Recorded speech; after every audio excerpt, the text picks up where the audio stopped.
It's your returning champion, Elgintensity, aka Ernest Trappleton. Halloween is almost over, but that's not the only reason why fewer people are wearing terrifying nighttime costumes. After seeing yearly drops in revenue, Victoria's Secret is reportedly abandoning its feminist and body-positive marketing campaign. In June 2021, Victoria's Secret ended its Angels brand after about 20 years because CEO Martin Waters thought that eye candy was no longer culturally relevant. During a lockdown when droves of women signed up for OnlyFans and simps showered them with money.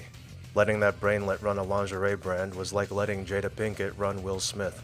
Fortunately, former CEO Les Wexner couldn't put his old friend and business partner in charge of promoting his vision of beautiful girls in the sky.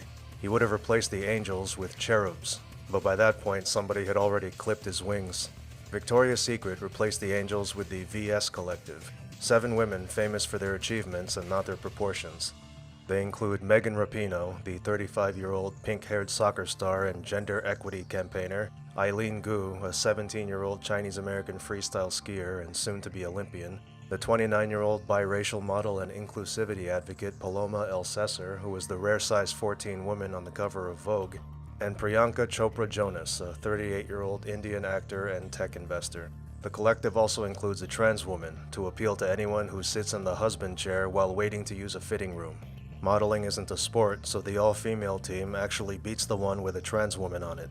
According to Waters, despite everyone's best endeavors, the Victoria's Secret rebrand has not been enough to carry the day, even with the help of a ramp.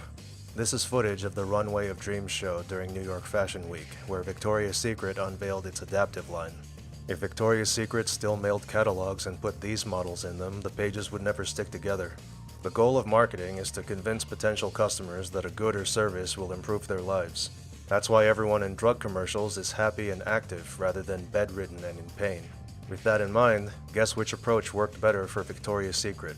Supermodels wearing wings that weighed up to 30 pounds, or token models wearing that extra weight around their midsections? Being skinny isn't enough to draw anyone to the brand either, as the most outspoken and annoying member of the VS Collective has proven. Hi everyone, Megan Rapinoe here. This is my edit.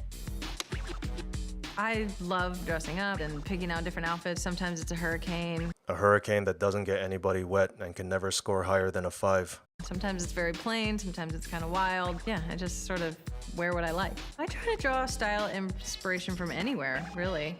It's fun. Maybe the real Megan Rapinoe edits were the Photoshop tricks we picked up along the way. Also, I get my style inspiration from anywhere. It's like saying you love every kind of music. Your opinion is invalid. For me, so I kind of take it as like a fun activity, a hobby. I think when you're comfortable in what you're wearing, in your own skin.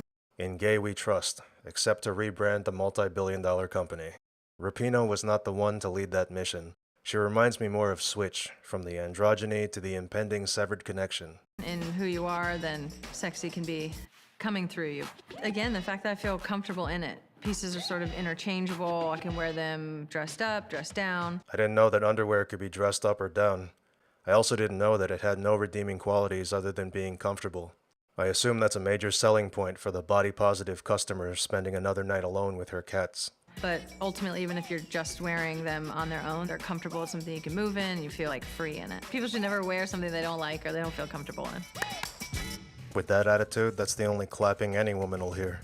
In 2021, Rapinoe called out what the brand had been before the revamp, claiming it had sent out a really harmful message that was patriarchal, sexist, viewing not just what it meant to be sexy, but what the clothes were trying to accomplish through a male lens and through what men desired. Except even women would prefer to stare at an angel over someone like Rapinoe, a feminist like Marcy Darcy with the hairstyle and physique of Steve Rhodes. Since the brand decided to move away from its hypersexualized image, as businessoffashion.com described it in a recent article, Victoria's Secret has seen a significant revenue drop. As such, it has looked to revamp itself and bring back sexiness. The company found the one woman who's known for winning cups but can't sell bras. The stock price peaked at about $74 in 2021 and is now about $17. The lingerie brand's projected revenue for 2023 is $6.2 billion, which is 5% lower than it was last year, and even lower than 2020 when the brand's revenue was $7.5 billion. The return of Victoria's Secret's fashion show this year didn't reverse the trend. The brand's efforts to promote inclusivity gained favorable reviews from online critics but never translated into sales. I'm sure those critics didn't buy intimate apparel because being body positive doesn't translate to a sex life. Most women go to Victoria's Secret to accentuate the features that men find attractive. Naturally, they'll seek inspiration from attractive spokesmodels, regardless of how successful their careers are. When customers say that they need to see underwear on a good moneymaker, this is not what they mean. Work accomplishments don't exude sex appeal, which is why padded resumes don't sell padded bras. Victoria's Secret's job is essentially to sell a dream world. To do so, it needed supermodels whom women wanted to be and men wanted to be with, instead of professional victims who get mistaken for teenage boys, and lose to teenage boys in soccer. The brand president of Victoria's Secret and its sub-brand Pink said sexiness can be inclusive. Sexiness can celebrate the diverse experiences of our customers, and that's what we're focused on.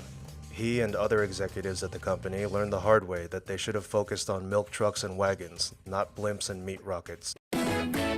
Like the video and subscribe to the channel, now. Everybody drugs their body sometime. Everybody tries the gear somehow.